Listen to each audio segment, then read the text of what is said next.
Palutang-lutang at wala ng buhay nang matagpuan ang katawang yan sa Pasak River sa Barangay Bangkal, Guagua, Pampanga pasado alas 8 ng umaga noong Martes, July 14.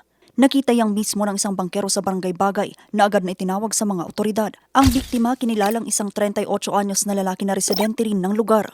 Patuloy pang isinasagawang investigasyon sa sanhi ng pagkakalunod ng lalaki. Nung nagkanda kami ng continuous investigation, ma'am, kahapon, we were able to identify the deceased person, no? At na-identify po to through his brother. Wala pa siya sa state of decomposition, bloated na siya, no? Still, pwede pa rin makita na kung may mga external injuries siya.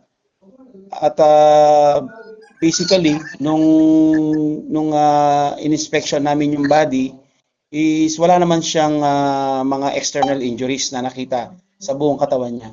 Samantala, nagpapatuloy naman ang isinasagawang search and retrieval operation sa isa pang biktima ng pagkakalunod sa dagat sa Iba, Zambales umaga noong Lunes, July 13.